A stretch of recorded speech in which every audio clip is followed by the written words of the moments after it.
So I'm going to teach you guys how to make the beat. I'm not going to do any sound design in this video. I have a few other videos on that, but if you guys want to hear how I do sounds for drum and bass as well, I can do it for this track I'm working on as well. Let's just listen to this.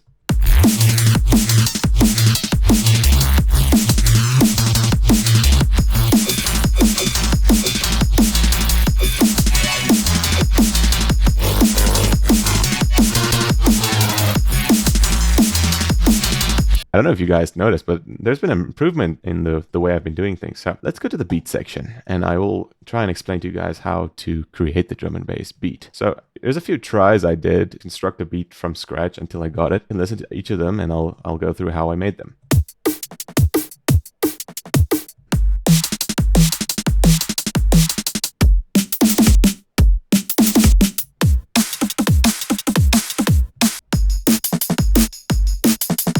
Alright, so yeah, so as you guys can see, there's no samples or anything here hiding this. Let's make a new marker here and we'll call it like that. Cool. First up, most beats start with a kick and a snare. When looking for the perfect kick or snare, drum and bass is interesting because you can pretty much use anything you can find.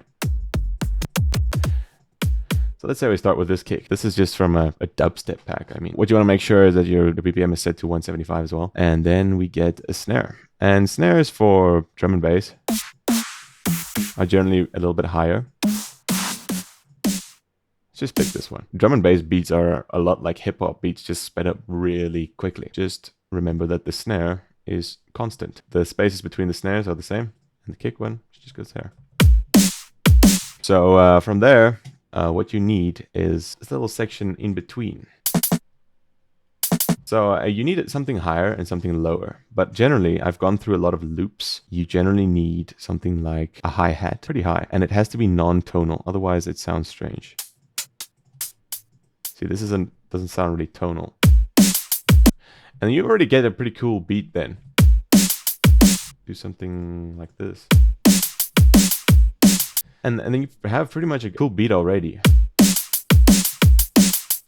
What I find is usually what they do is they use some sort of snare, but like a subpar snare, a snare that's not as loud as the main one. You could mostly use any snare and just shape it within FL Studio's whole shaping thing. Make it a little bit softer than usual, and then you put it in between each hit for the hi-hat. So it does that whole tick-a-tick thing. Experimentation is the funnest part for me about the whole music thing. So what I generally like to do is something like I did here, because I have this sample that's like a, I don't know what you call it, that thing they use in country music. It's just you add filler stuff to the beat to fill it up a bit. I mean, it's down to taste really. That might be a little quick. What I'm doing to copy this is I'm just selecting it and pressing Ctrl B. But I want to make sure that it's on the measure there. So because if I press Ctrl B, it just copies it exactly right next to where it used to be.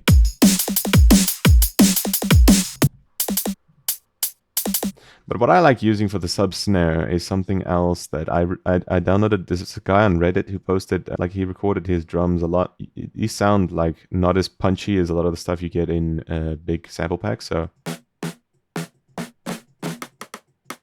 especially stuff like this. I'm not even sure if that's a snare. It sounds like a... I could actually swap this out if I wanted to. Like that.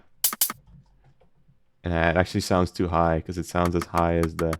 So we could actually try and pitch it down. Sounds a little bit more like a snare now.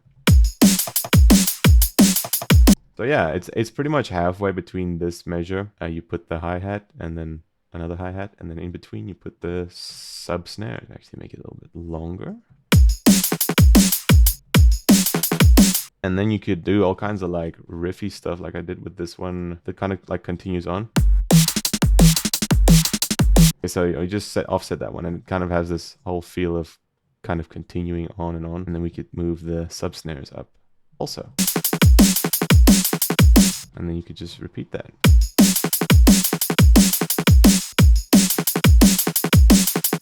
Then that's just the arrangement of the beats. And if you want to learn how to mix them better, I could probably do a tutorial for you guys in the future on that. 80% of it is just stuff like this. Kick, snare, hi-hats, something that's higher, something that's lower, preferably a half snare. And I hope it helped the subscriber who asked for this. So I really hope this helped that person. And if it helps a few other people, I'm really glad. Also consider subscribing, guys, if you would like to see more stuff in the future. I'm very open to making more stuff in the future. If you guys want to see anything specific, please let me know in the comments. I love having more ideas for videos that I can learn and stuff that I can teach people. So thank you guys for watching, and I will see you in the next video.